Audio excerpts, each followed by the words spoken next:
Yo, this your boy CEO Hockley. Real quick, man. Today's episode is being sponsored by OGHollywoodspeaks.com. Yes, that's right. OGHollywoodspeaks.com has this fly gear, man. Savage Drive, man. He has this very fly gear, man. He's a former prisoner that changed his life, did 25 years after receiving a life sentence, got home, and he been home 10 years, man. He's been out, he's been free 10 years. He has his own clothing line called Savage Drive. It represents the kind of drive you need to have to make it to the top, the kind of drive you need to have to stay free, right? And as we talk about this prison topic, I want to highlight and show and give respects to those that have been to prison and that are doing the right things in today's society. Everybody go to OGHollywoodspeaks.com and get that Savage Drive. If you got the drive it takes to be successful, man, support him. Also, you can follow him on YouTube. You can follow him on all social medias at OGHollywoodspeaks.com. We appreciate the support here at CEO Talk, and we also like to support other black people doing something positive, man. Savage Drive, that is the clothing line. Get yours today. Salute. What's good, man? Y'all see what time it is, man. I'm in the building once again, man. The one and only OG Hollywood, man, where I keep it 110 hour across the board, man, and nothing is ever scripted at the Ferguson Chronicles. This is the people's channel, because without the people, it wouldn't be no channel. Today, man, I have in studio individual by the name of Josh, man, a.k.a. Mr. King. He's here to tell his story and his time spent in that concrete jungle. But before I get started, remember to go to www.com, OG Hollywood Speaks, and get that Savage Drive gear. And you want to know the reason why? Because it takes a savage out of on his flatland, and you have to have the drive to get to the next level. Go to www.com, OG Hollywood Speaks, man, and get that Savage Drive gear if you are a savage. So without further ado, man, let's tap in with Josh, please. What's good, Josh? What's good, OG Hollywood? How you doing? Oh, man, I'm in the building, man. I'm in the building. You in the building. I'm in the building. Everybody's in the building, man. The people got eager to hear what you have to say, you know. And like I said, man, it's your story. Tell it how you want to tell it how you want to tell it. And we at the Ferguson Chronicles, man, where nothing is ever scripted, man. Like I told the people, man. So you know, money's time and time is money, man. I'm not here to waste your time, man. So do me a favor, man. Go ahead and tell the people where you're from, what led to the prison, man. Absolutely. My name is Joshua McClure, formerly known as 018545544.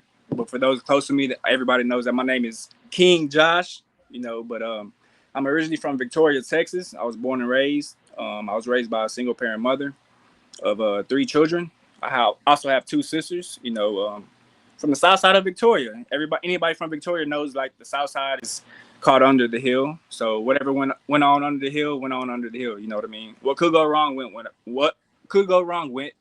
wrong. So that's pretty much what it was like growing up as a child. So my mom, she also like did any and everything she could to raise us. So, I mean, we were raised in the projects. I mean, that was my whole childhood. So, I mean, even after that, like growing up, and I was also in foster care as well, you know, starting to my mid-teens, like 11, 12, close to 13, I introduced to foster care as well because of my whole dysfunctional family. But even after that, throughout my whole foster care, I was in and out of different foster homes and doing things of that nature. I eventually got kicked out of foster home, and I was allowed to stay with my coach because one thing that led me to stay kind of structured was football. I fell in love with football at an early age. So even with like all the craziness that went on, that just was the area where I released all my frustrations at. You know, my mom, you know, she did everything she could, you know what I mean? But she could only do so much, you know what I mean? She wasn't my dad. You know, I don't know who my dad is. Even to this day, I don't know who my dad is. So, you know, that's just how it is coming up from the environment that many of us come up from. So, I mean, I don't blame her. You know, I just blame, you know, life. You know, that's just how it is. So I don't like blame nobody for that as well. So, but that's pretty much it. Like as far as growing up, it was crazy. It was chaotic. You know, So, but I dealt with that. You know, I took it out in football, and I became successful in football. But nevertheless, I was in foster care, and my coach got custody of me. So during that time, I met these mentors, Mr. and Mr. Kowalik, and they were like my other parents that I never had. You know, they're rich white folks. They had a big house. You know Yeah. what I mean? Yeah. They had a big house. They showed me everything that I never had or never seen before. So I'm like, okay. So they showed me love, and love that I have never had, and they were always there for me, hands down. So even when I went to go stay with my coach, even when I was in foster care, but during that time staying with my coach, I ended up leaving my coach's house because he treated me like I wasn't his own in a sense. So, you know, one day I called my friend and I'm like, hey, come pick me up. So I went to go stay with my best friend Darren for my junior year. And that's what I did. I rocked out with him my junior year. And after my junior year, I was like, hey, can I get a ticket to go see my family in Victoria? So from like 11 to about 18, I was in foster care. Then I went to go stay with my boy Darren. And during that time, I ended up going back to Victoria. His mom was like, all right, you want a ticket to go back to Victoria? You can go back to Victoria. I'm like, all right, cool. So she did all that. And when I came back to Victoria, you know, I miss my family. Ain't nothing like family. I want to be with my family. Yeah. You know what I mean? So, okay, cool. It was cool. I went to go stay with my sister, and everything was great until it wasn't. You know, my sister, she ends up getting kicked out. You know, can't pay the bills. She has no job. You know, she's not doing anything. You know what I mean? So, I mean, that was what was going on. So, eventually, like during high school, my senior year, I met a girl named Kiera Brown. I ended up falling in love with her. She becomes my high school sweetheart, and I ended up moving with her. So that goes on like the second half of my senior year. So I'm staying with Kiera and her mom the second half of my senior year, and everything is cool. Everything is great until one day we end up going to a house party, and everything just turned for the worse. You know what I mean? I ended up getting jumped, and you know, me and my sister are like this. You know, we're closer than husband and wife. We're like that. We tell each other everything. She's like my best friend. So, you know, I called her, I got jumped.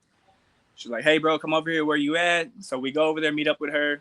And long story short, we ended up returning back to the party. So we returned back to the party with a group of friends, 5 carloads of people. And whatever wrong could happen, happened. So we returned back, and someone ends up getting shot and killed. So I ended up getting 20 years for engaging in organized criminal activity, you know, and 10 years for discharging a firearm. Yeah. So that's pretty much the nutshell of what happened in my life. You know, grew up in a dysfunctional family. I was in foster care. You know, all the craziness that comes with the foster care. I was doing all that, dealt with that with my little sister. Yeah. And my sister that's 8, my older sister that's locked up with me right now, her daughter got taken away from her, and we ain't seen her to this day. So that's also something that's in there as well. So, I mean, it's crazy. It's tough to deal with, but you know, we deal with that. We deal with those things. So that's what led me to prison. I was getting ready to go to college, play football. Originally from Victoria East. I played wide receiver and corner. I never came off the field. I mean, every time if you was at the games, it would be Josh McClure with the catch. You know what I mean? So Yeah. I mean, it was good. It was good. My senior year was like my best time of my life, but at the same time, it wasn't after the fact. So that's pretty much what led me to prison. And yes, sir, Mr. Hollywood. So let me ask this, man, because without, you know, going into details of anything, right? But I know you said that it was a crime committed, and also your sister got locked up. So I'm assuming what you're saying is that you received time and she received time.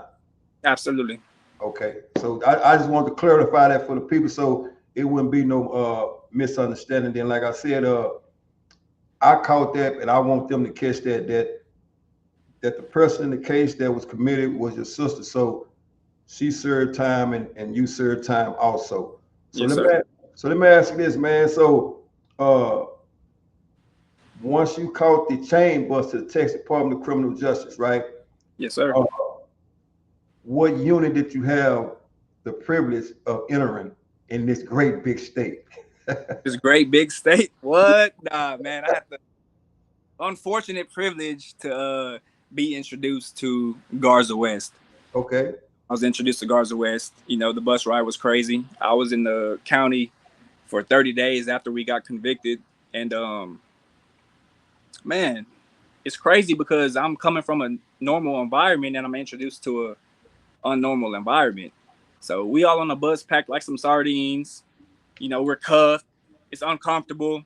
So when we pull up to Garza West, my bad. We pull up to Garza West.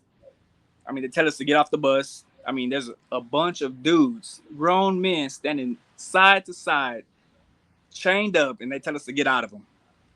Get out of them. Yeah. I'm like, what? What is he talking about? He said, get out of them.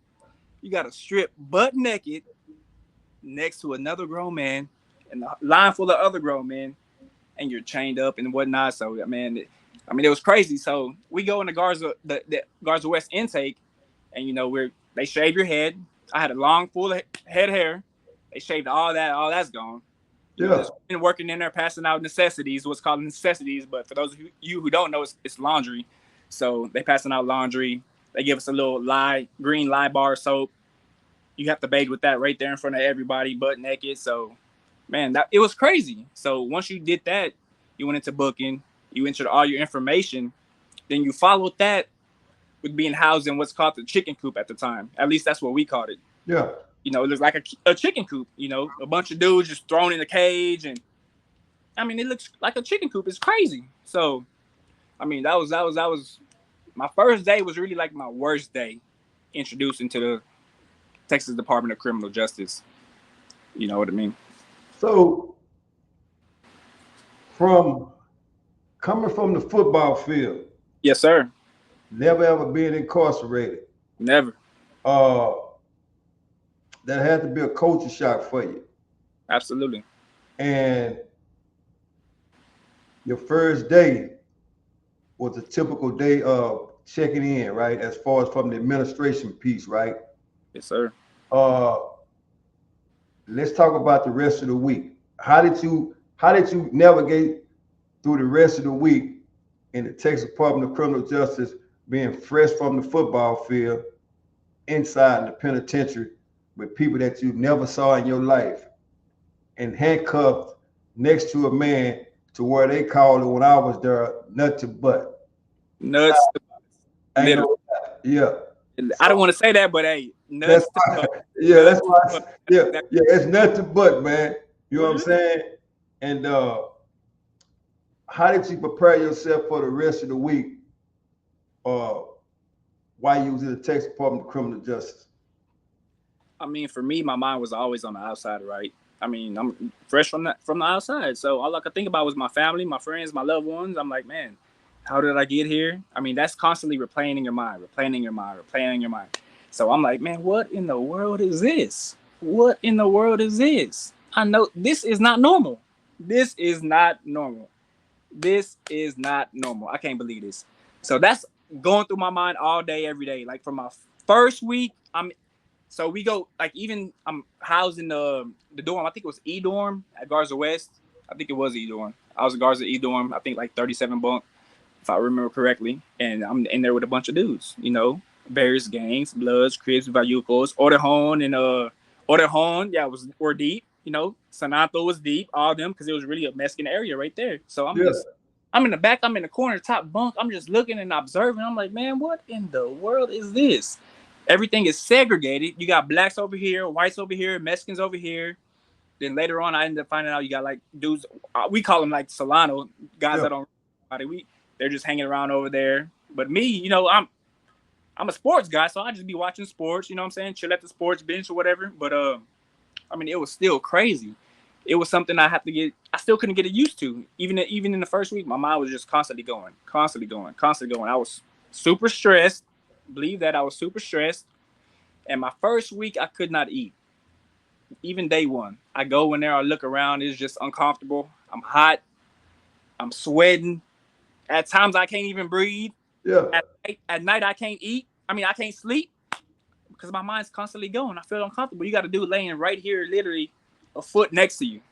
Literally. to your left, to your right, and down by your feet. They're right there. You know what I mean? Who does that? I mean, that's not normal. I mean, who? It's not normal. I'm like, this cannot be real. This cannot be real. But unfortunately, it was, and it is, and it's still going on today.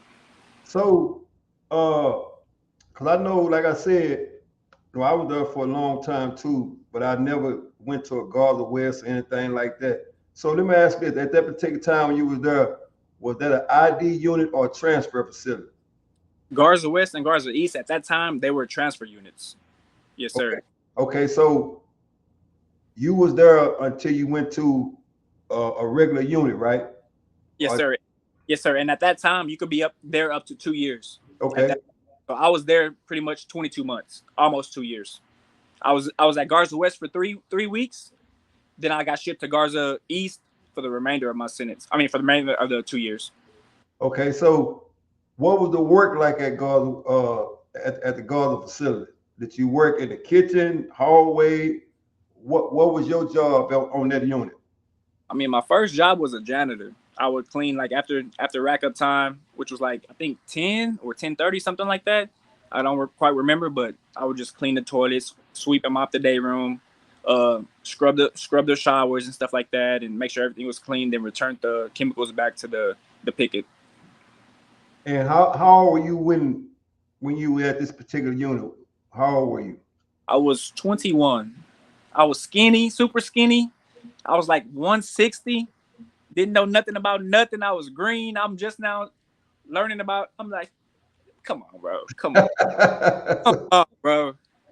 So you find yourself in an institution with people with some more time than you. Absolutely. You know, and also you had time to do for the case you caught it in society, right?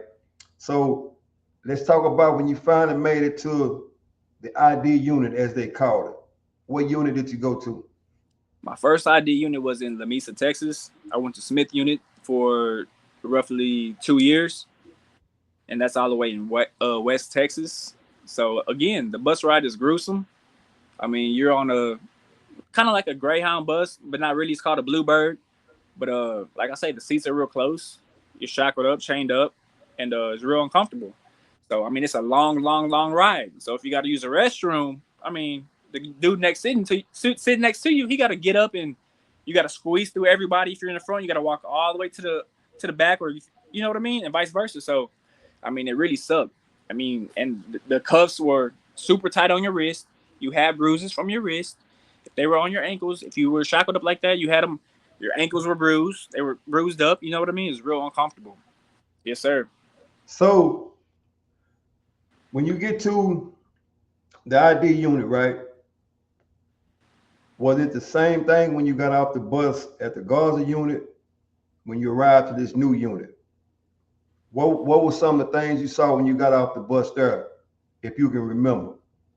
If I can remember, I mean, it was a little more chill, a little bit. You know, I felt like it was a little more respect because at the transfer unit, I mean, you're all clustered up together. But at the ID unit, you know, everybody's in their own cells. They're used to their own routines and whatnot. But normally when somebody new comes into the dorm or whatever housing you're staying at, you know, they ask you, you know, where you from, who you ride with, and things of that nature. So I would get that a lot, you know what I mean? But I'm like, who I ride with? What? I don't understand who you ride with. Like, what you reason? I'm like, bro, I don't ride with nobody. What's up? What you talking about, bro? But thankfully, by the grace of God, bro, I had no altercations at now unit I've been to. None. As far as getting heart checked, what's called a heart check when you come off the bus. You know, they didn't ask me that over there. I mean, they didn't do that. Nobody did nothing because I wasn't riding with nobody. You know, it was kind of peaceful, kind of different than the times that you went in. Because when you went, it was way different. You know what I mean? So that's why I'm kind of grateful because I didn't want to have to beat nobody up dealing with the anger that I'm dealing with. I probably would have killed somebody. You know what I mean? Yeah. Not that I can't fight. It's that I don't want to hurt nobody and get more than I already have. You know what I mean? Because like I say, I'm from the streets. We call it squabbling. We can squabble anytime you want to. What's up? But it's not about that. You know what I mean? You got to make the right decisions. And so, I mean, I learned that early on. Even when I was in the county, there was an old guy by the name of Turtle next to me. And he was like, Josh, he was like, how old are you? I was like, shit, I'm 21. He's like, what's up? He's like, bro, you know how to do time. You know how to do time. You're quiet. You keep to yourself. He's like, hey, stay like that the whole way and you're going to be good. So I was like, all right. So that's a piece of advice that I took early on, and I carried it without me throughout my whole sentence. So, I speak when I'm spoken to. I mind my business. Number one rule, mind your business. If it ain't got nothing to do with me, I'm not going to entertain it. Ain't no doubt. Yes, sir. So let me ask this, man. So when you got to the new unit, right? What was your job when you got there? When I got there, they put me, I believe, in the kitchen. I believe I was in food service. Yes, sir. I wake up early in the morning, and at the Smith unit, they had a high security in the back. So high security is those that are like G4, those G5, those that get in trouble, so that they really don't come out their cell. So I pretty much early in the morning, like at 2:00 in the morning, I go over there. We go over there and we like prepare their meals. We cook their meals.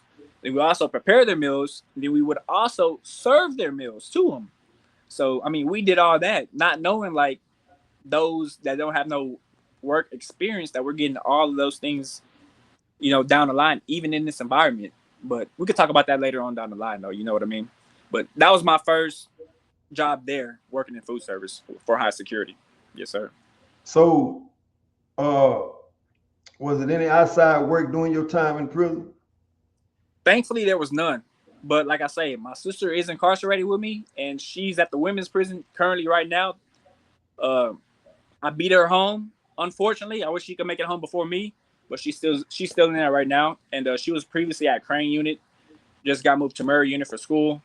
But previously at Crane Unit, they had her in the fields. So she was in the field. She was doing what y'all was doing back in the day. She's like, bro, my fingers hurt, my back hurt, my legs hurt. There's bugs. It's dirty. It's this. It's that. I feel like I'm getting sick. It's hot. You know how hot it is in TDC. There's got no AC. That's already inhumane. Like, come on, bro. Come on. But that's Texas for you. For those of you who don't know, that's Texas for you. Real talk, man. Real live people, real live stories, man. You can't get that nowhere else. We're at the Ferguson Chronicle, man. Today, as you can see, we got King Josh on the show, man, and he's giving his spiel, man, his time spent in the Texas Department of Criminal Justice. So let me ask you this, man. So let's talk about the COs. We're going to talk about the female COs, and we're going to talk about the male COs, right? Right.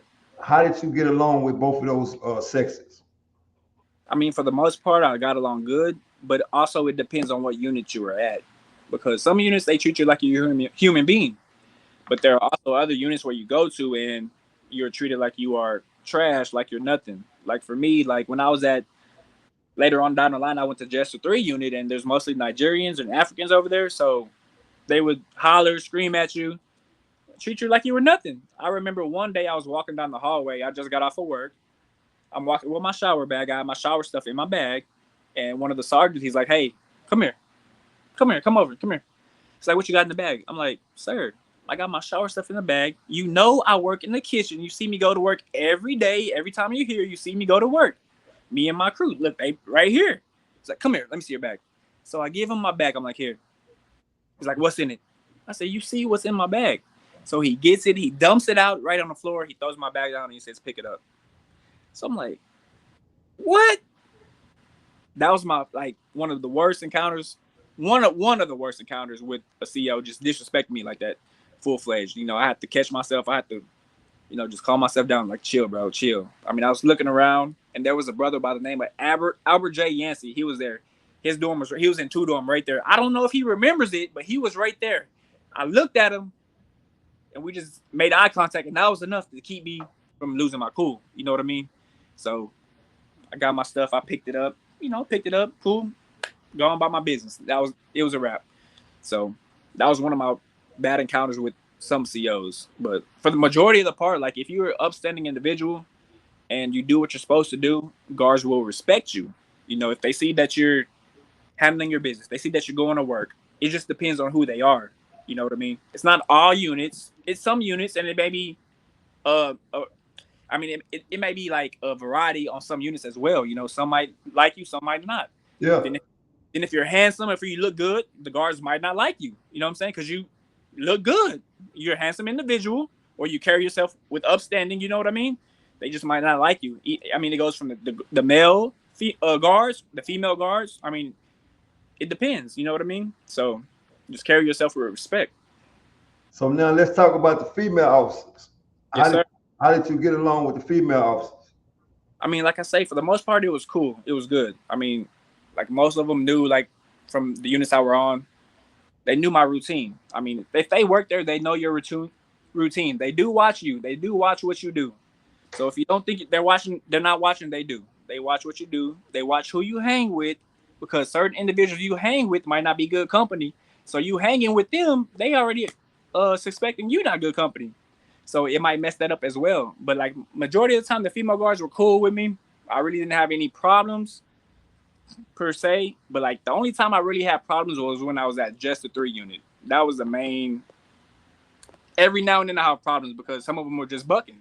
You know, dealing with the Nigerians, their culture is different than ours. Even though I'll be respectful and be like, hey, I'm finna go to work. You know, I go to work, yada, yada, yada, yada. They see me feeding them at work when I worked in the ODR over there. But still, you know, it's just the power of authority. You know what I mean? If they have authority over you, they will use it and abuse it. So that's what went on. So what? Because I worked in ODR too. So what was it? I worked in ODR. So what was it like for you when you worked in ODR?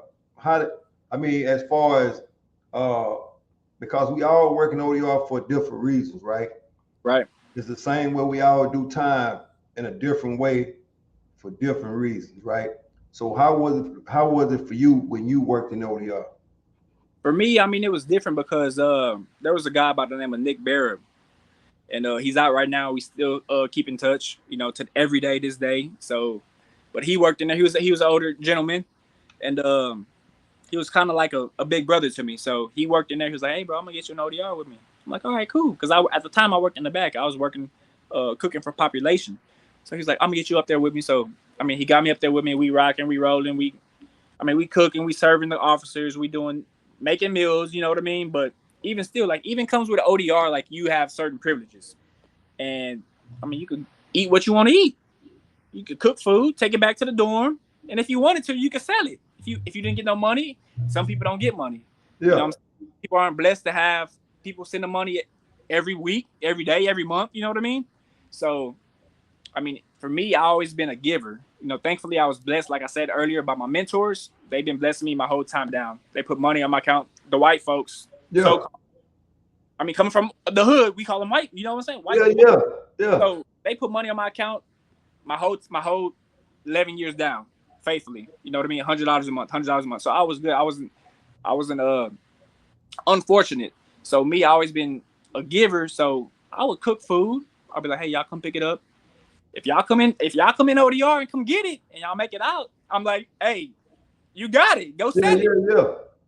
So that's how I was. You know, even when I was in the back cooking like on the grill, I'm like, hey, I'm flipping them what is it? Fried eggs. Bro, like you ain't got nothing to eat, bro. I'm putting it on their plate. You know, I'm free. You know, in prison it's called you gotta stamp, eat like a champ. Yeah. Even bro, I'm known for giving stuff away. I was always giving stuff away, even in ODR, bro. So man, let me ask this, man, because I know as far as you did 11 years, right? Yes, sir. And you got out. Some of us are not fortunate enough to do that type of time and be able to get out, right? But you got out. You was able to get out. So let me ask this: during your 11-year stint, right? Did you ever lose anybody that was close to you? Absolutely, I did. Yeah. The first person I lost was my Aunt Helen. She was my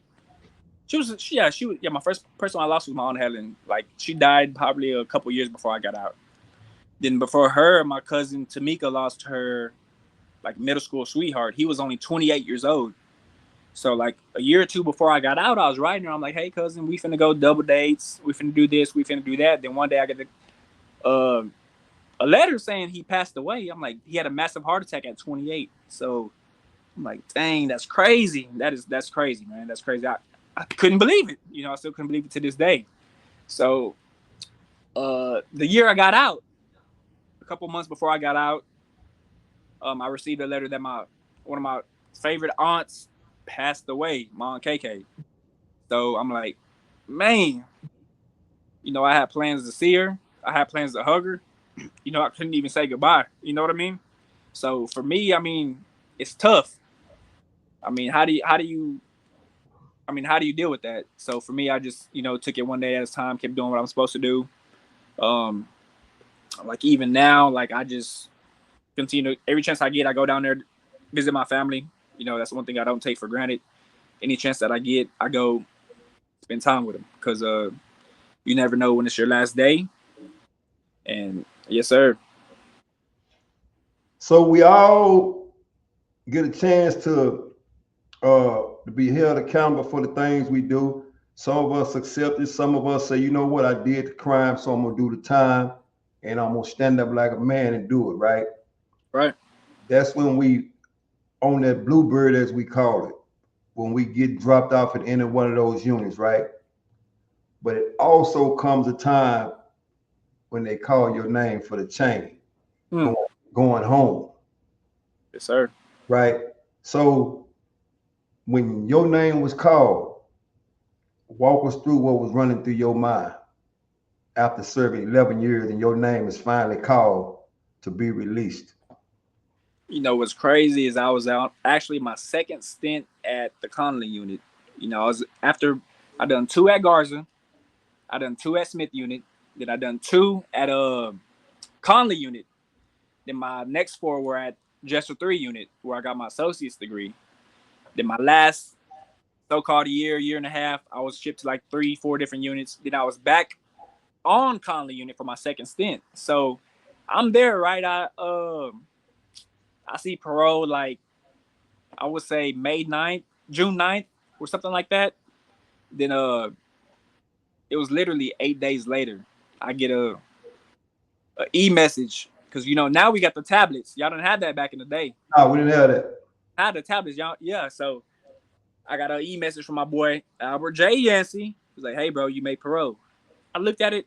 I'm like, nah, I can't, nah. Boy, I was so happy. I was hollering, screaming. Like, yeah, you know what I'm saying? Let's go. You know what I'm saying? But hey, it was one of the best feelings, but you know, just life in general just running through my mind, running through my mind, running through my mind. You know, that was pretty much it. But I ended up getting the FI6 and have to go to a 6-month program. And, you know, once I completed that, I was able to be released. Let's talk about your first day home. How did that feel to you? If you can remember some of the things you did your first day home. Absolutely. My first day home was December 7th, 2023. And the day felt like it was dragging. It was long. I mean, I was at Glossbrenner Unit in San Diego, Texas. And over there, it was kind of like when I first got there back on for my program, I'm like, man, this is just like Garza East. It's built the same. It's bunk bed. Somebody's right next to you. So that was really agitating. So you're thrown back into the environment where you which come in. Some people, not everybody. So don't get that twisted. But I was thrown back in the same environment. And now it's different because there are a lot of youngsters as well. So the environment is crazy, it's toxic, and you gotta channel that. So the day was dragging by long. It was dragging by long. You gotta go through this gruesome process. You gotta go down there, they call you out, sign paperwork, you go back, and you gotta go back again. Not everybody, but some people do. Then eventually, like around 1 o'clock, I was released. You know, thankfully, by the grace of God, I got the same girlfriend since high school. You know, she wrote it down with me throughout my whole sentence, and I'm blessed with that. So, I mean, day one, man, they released me. I put on my regular clothes. I'm like, man, this kind of feels weird. It just feels weird. I'm like, this can't be true.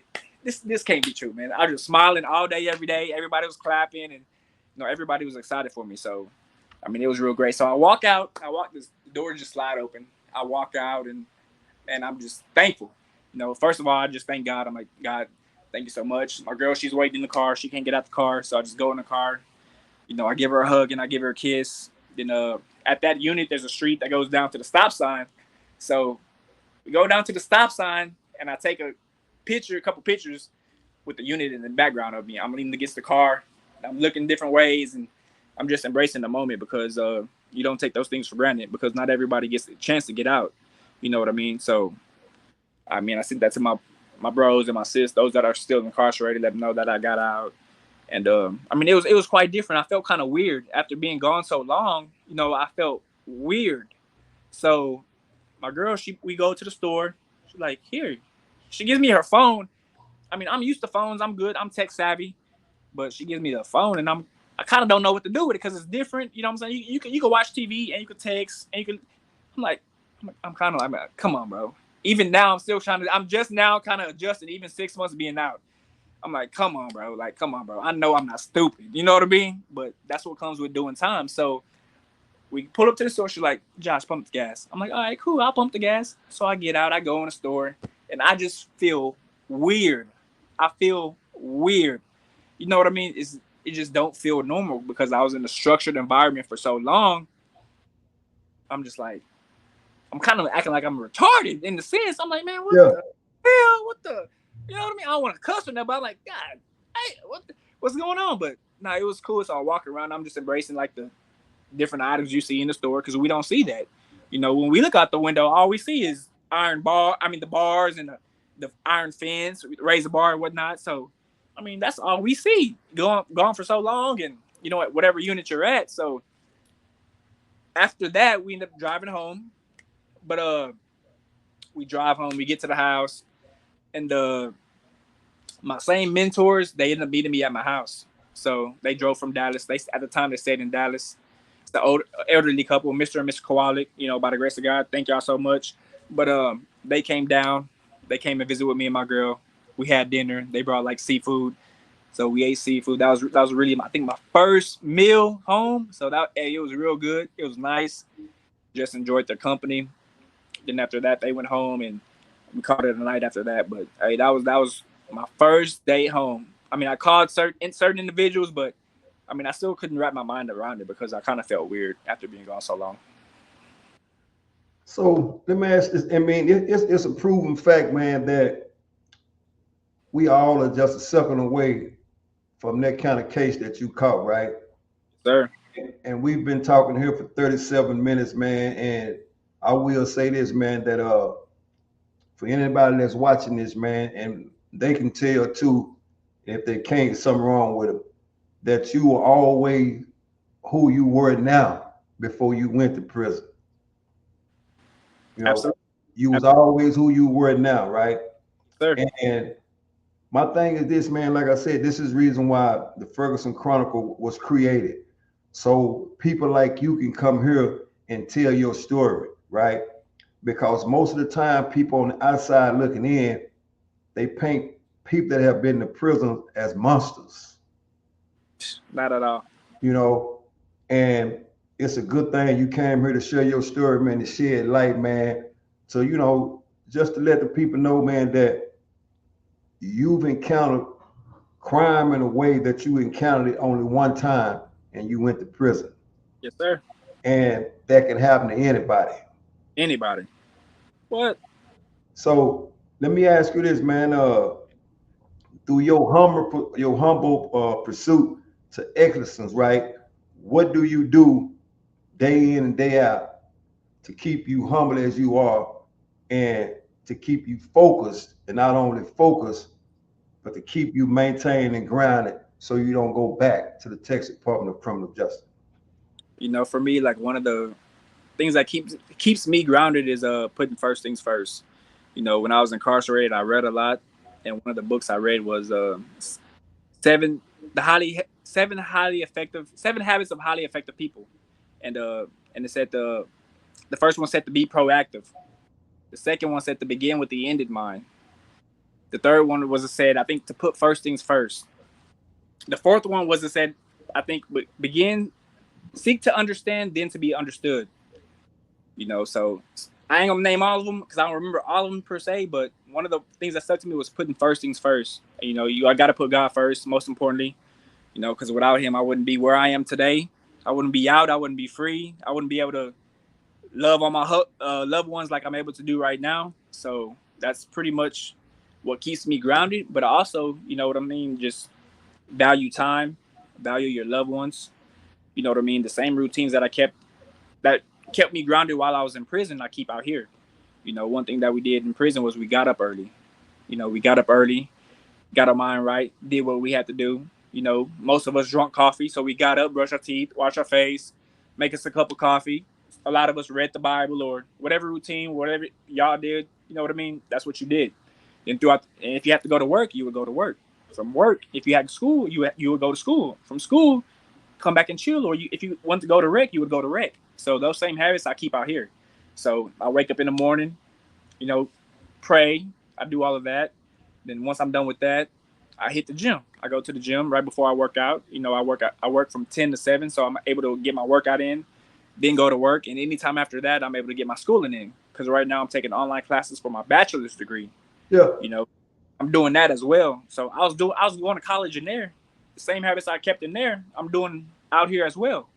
But you got to stay grounded. You know, you can't get misled. You can't hang around, you know, toxic people. You know, one thing that I learned in there as well was you got to change people, places, and things.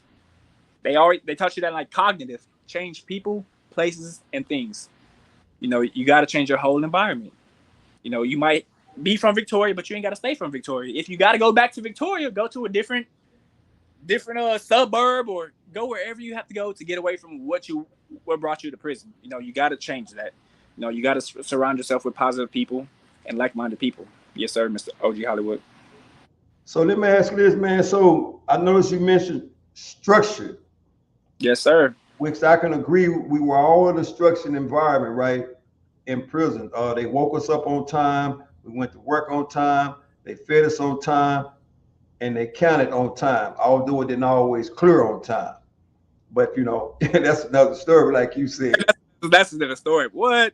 So let me ask you this, man. So, from your personal opinion, man, because I've known a lot of guys that went back to prison, right? Sir. Because they couldn't set up their own structured environment in society, right? From your personal opinion, why do you think a man cannot set himself up or herself up in society and go up under their own structured environment versus going back to prison? I mean, I believe they do that because they're not utilizing their resources. You know, we are, like I say, we got support right here with us, whether it's family, whether it's friends. I mean, whether it's coworkers, you know, it's right here with us. But at the same time, it comes to your mindset. Everybody's not fully mature up here mentally. So if you're not fully mature up here mentally, even when you get out, you might have been blessed to get out, but you weren't fully developed when you were on the inside. You come out here with the same mindset, you're going to repeat the same habits. You know what I mean? Even if you don't have no family, no friends, or no loved ones, you still have resources. You know, there's all sorts of numbers you can call. I mean, it doesn't take much to get online to look up some type of help from Salvation Army. You could call a church. I'm sure there's a lot of churches that's not going to turn you down. You know what I mean? There's somebody you can call. I feel like they refuse to utilize their resources, you know, most importantly. So your 11 years in Texas Department of Criminal Justice, and I know we all bring things back different. I'm talking about from a mindset standpoint to help us remember where we come from and not want to return back there, right? Yes, What did you bring back with you? One piece of advice that you can give the people and explain the reason why you brought that back with you to help, you know, keep you in the situation that you're in now. absolutely. The number one thing that kept with me was to value time. You know, you could get a lot of things back, but you cannot get time back. So you got to take advantage of your time in whatever form or fashion it is. Take advantage of it. You know, I don't know how it is for you, but for me, like I say, in there, you lose loved ones. You can't get that back. You can't tell them I love you again. You can't give them a hug. You can't give them a kiss. You know, your mom comes to see you. She's leaving by herself. You can't give her a kiss. You can't hug her. It's over with. You know what I mean? Year after year after year after year. You can't get time back. You know, I lost 11 years of my life. I can't get that back all my 20s. And 20s are like most of your precious years of life, in a sense. You know what I mean? Can't get that back. I'm 32 now. You cannot get that back. So for me, you have to value your time. Value your time. Real life people, real life stories, man. You can't get that nowhere else but here at the Ferguson Chronicle, man. Like I say, nothing is ever scripted, man. 11 years of his life passed by. However, for anybody that's watching this, this is another rose that grew through the concrete, man. And through it all, still stayed humble, man. Still stayed humble. As we sit here today, he's still humble. So let me ask you this, man. So, from a sports standpoint, what's been going on in your life with that? Absolutely. Like, I mean, even in prison, right? I would always stay hooping, but my passion was football. I mean, even when I was hooping in prison, I mean, I would act like I was on a football field. So I would be snagging on guys. I would be throwing the ball deep, but we're still playing basketball. But I was doing guys in there. But the same thing that happened in there happened out here as well. You know, I always had a passion for football. So when I was released, I had the opportunity to play with the Austin Vipers. They're like a kind of like a little city league team, kind of like Slim Out Pro team. So I was playing with them for a while. I was playing corner, actually number 31. So I got involved in that. You know what I mean? But like, I just stepped out of my comfort zone. I'm like, man, I've been gone so long. I know I got it. Everybody's telling me I got it. Yeah, you got it, bro. You got it. So I stepped out on faith. I did it, and I was doing that for a while until I got a job. So unfortunately, I got a job to where I'm not able to make the games on the weekends because they play on Saturday nights. So I work from 10 to 7, and by the time I get off, it's already game. I can't take Saturday off. So I'm like, it's either doing that or making money for your family. You got to put first things first. Yeah. Got to get this money. Football, I can do that maybe next year if that's the case. If not, then so be it. You know, there's all the opportunities I could do. You know, I could coach. You know what I mean? I could start my own little league or whatever the case may be. So, I mean, it's still up in the air. So let me ask this, man. As far as from a standpoint of guys going back and forth to prison, right? And we see them go all the time, right? I want to ask you a question about the so-called, like, you know, OGs in the world, right? How much responsibility do you put on them to try to deter youngsters of the culture from going back to, going to a prison? And for those that go to prison, that get out and go back to prison. I mean, how much of that do you put on the elder people that's in the community or that's with those youngsters every day? How much do you put on those people? I mean, I put 100% on them, as a matter of fact, because I have a cousin. When I was younger, he was in prison. He was in and out of prison. His brother is in prison to this day. He has 60 ag right now to this day. And he doesn't see parole until like 2036 or 2038 or something like that. My cousin Jacob. So my cousin Eric actually, as a matter of fact, did 14 on a 15. You know, I was young. He went in. He got out before me. I got out. Then right before I got out, he got locked back up. I'm like, bro, my whole time I messaged him, I e-messaged him. I'm like, bro, get you a job, do what you're supposed to do. But no, he fell back to the same thing, same environment, selling drugs, hanging around with the wrong people. And guess what? He's in the Victoria County Jail right now. He's older than me. I kept giving him advice. He didn't want to take it. So it's on the OGs, the older guys, including me now, because I'm considered like a grandpa, especially in the football league. I'm considered like a grandpa. So I have nephews. So I clock in with them every day, at least 2 hours a day. I'm on them, talking to them about school, about life, about the choices that you make. I'm on them big. So it's on us. It's on us. We got to lead them in the right way, and in the right direction, because we wouldn't run. I mean, I wouldn't want nobody going through what I went through or what you went through. You know, a life sentence. I mean, who wants that? Nobody wants that. You know what I mean? So it takes somebody firm and, you know, well-founded to be able to give back and do what you're doing right now. So I really do appreciate you, OG Hollywood. So thank you for that, brother. It's all good, man. Like I said, man, 6 months in society, man, after being locked up 11 years, man, you got a bright future ahead of you, man. Because like I said, most guys that get out of prison, their mind are not made up, right? And I always say this: the most dangerous man in the world is a man with a made up mind. Because if he say he's gonna do something, he gonna do it. whether it's positive or whether it's negative. Yes, sir. Right. And for those that's getting out, I hope everything is positive, right? And like I said, man, you just keep doing what you're doing, man, because you're headed in the right direction, man. Like I said, for my personal opinion, man, one mistake don't define who you are. As long as we hold ourselves accountable for the mistake we made, it's those that try to run from the truth, you know, and look for a scapegoat that wind up going back anyway, right? Sir. So let me ask you this, man. I noticed early on in the conversation, you said you never knew who your father was, right? Right. Do you feel like that if your father was present in your life, things would have been different for you? Absolutely. I feel like the man has a big impact in his child's life. I mean, we look up to our father. You know, our mother there as well. She nurtures us as well. But I mean, as a man, you need your father to be there for you. You need him to guide you and lead you in the right direction. I mean, you need him to show you, you know, what is and what's not. You know what I mean? You need him to show you how to be a man. You know, I didn't have that. All I had was my cousins, and all of them were in and out of prison, in and out of jail. I mean, from the time I was young to the time I was even now, like I say. So I had no one to look up to. You know what I mean? So I had to fend for myself. You know, so that was. I mean, that's big for me. So for me as a young man, relatively, thankfully I don't have kids right now. But when I do, you know, I'm gonna make sure I'm gonna be there for them the way I wish my dad was there for me, because you know it plays a real big role. You know, not just for the boy, but for the young woman as well.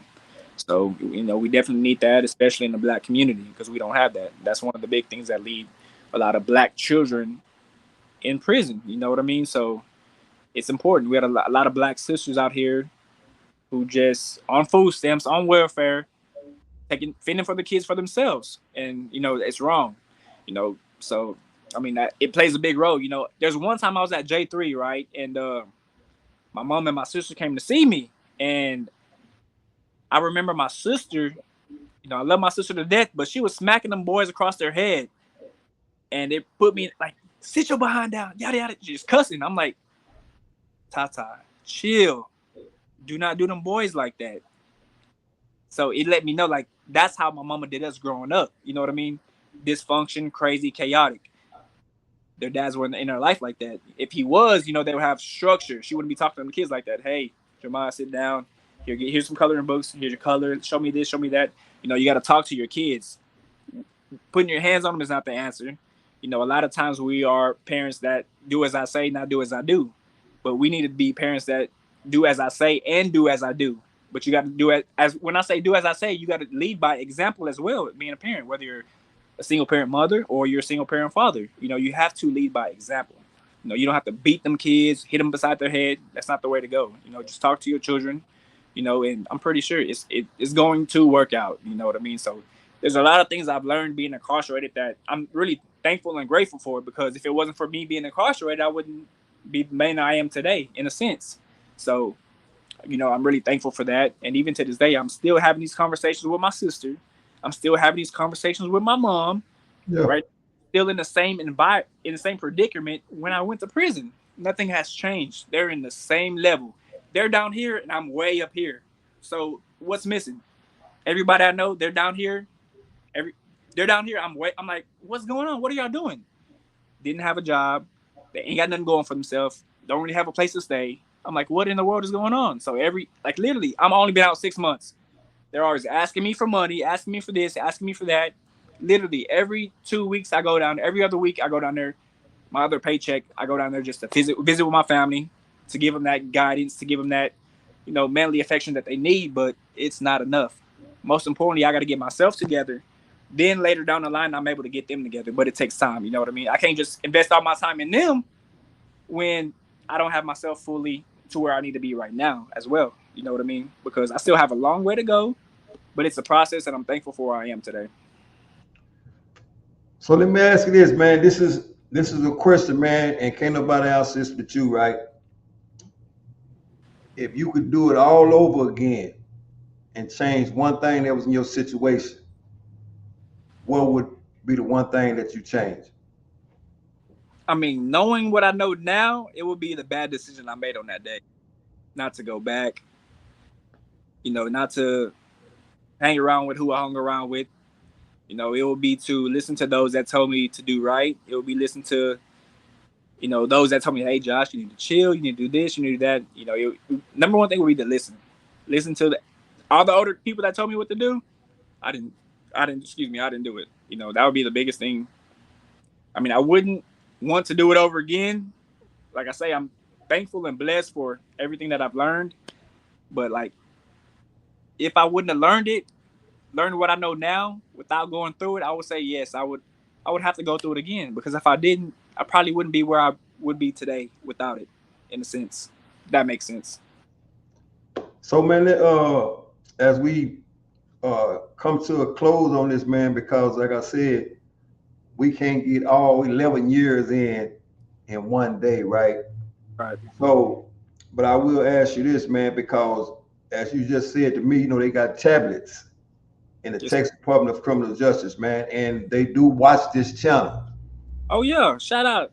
They do watch this channel, right? Good. I mean, more than enough, So for anybody that's watching you on this particular interview, even including your sister, right? Mm-hmm. What would you have to say to her? I would let her know that I love her and I miss her. I can't wait to see you again. Just know that you see Parole in 2026 is right around the corner. You know that I'm here for you day for day. I got you hands down. Whatever you need, I got you.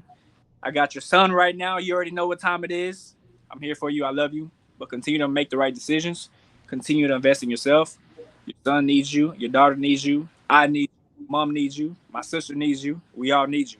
Just know that. We need you to be your best every single day. Make the right decisions. Hang around the right people. And come home. Love you so much. So, man, it's like I always do when I come to a conclusion of the Ferguson Chronicle, man. Like I said, this is the people's channel, man. And it don't get no realer than this, where people come here and give their spiel on their time spent in the Texas Department of Criminal Justice, but not only giving their spiel, letting the whole world have a piece of them, right? And I call this is nothing more than documentation, and as we sit here and document this, man, and as we come to a close, right?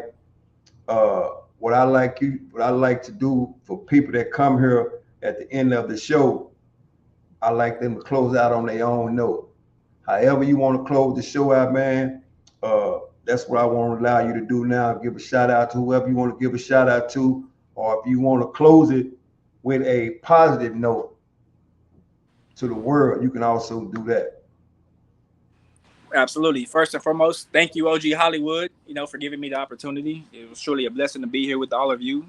To those of you that are inside, most importantly, invest in yourselves. It doesn't start the day when you get out. It doesn't start 6 months when you get out. It starts day one. From the first day you go in there, that's when it starts. You know what I mean? You can't wait. There's no time to be wasted. Like I say, you can't not get time back. So do what you got to do right now. If this is your first time hearing anything, start now. If you ain't started yet, start now. Invest in yourself, your mental, your physical, your spiritual. Do all of that in all regards. You know what I mean? Your family loves you. They need you. If you don't have no family, there's somebody out there that needs you. So we need you to do your best, period. Also, I want to thank God first and foremost as well. Shout out to Kiera Brown for holding me down the whole time I was gone. Her mom, Dee Robinson, for being here for me and giving me a place to stay as well. I couldn't do it without y'all. Shout out to my sister, Erica Nicole McClure, who's currently on Murray Unit. Shout out to Delana, her homegirl that's on the Crane Unit. Shout out to y'all. All the women on Crane Unit, shout out to y'all.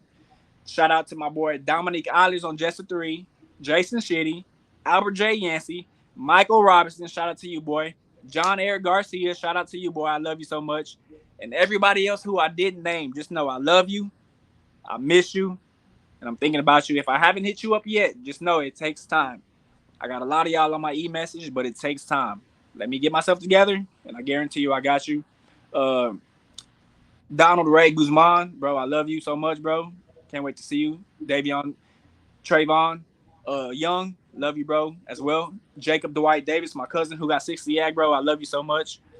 And yeah, appreciate the time, Hollywood. You know, shout out to my mom, Marianne McClure. Shout out to Natasha Paul, my little sister, and all my nieces and my nephews. Shout out to y'all. Love y'all so much, and everybody who's watching, those on the inside and outside as well. You know, the men and the women all across the world, wherever you're watching from. Hey, know that we need you out here. Life is great. Life is good. But you got to make it, though. You got to make the right decisions. Your choices do matter. All it takes is one.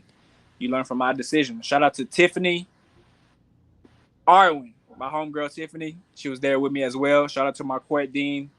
You know, shout out to y'all. Shout out to my current coworkers right now who I work with. You know, we keep a live and positive environment. You know, just thank y'all for watching. Thank y'all for being here. And thank y'all for tuning in. Once again, man, real life people, real life story, man. Can't get to know where he's at the Ferguson Chronicle, man. Like I said, this is the people's channel, and this is what this channel was created for, man. Like I said, man, my motto over here, man, is stay up, stay free. Because without your freedom, you cannot do anything in life, man. Absolutely. Until next time, Josh, man, salute. Appreciate it. Once again, real life people, real life stories, man. Real life people with real life stories. It doesn't matter what state you're in. You can lose your freedom. It only takes 60 seconds. It only takes 60 seconds, man. And a criminal case is just right around the corner, man. Remember, man, choices in life is yours. Make the right decision, man. Until next time, salute.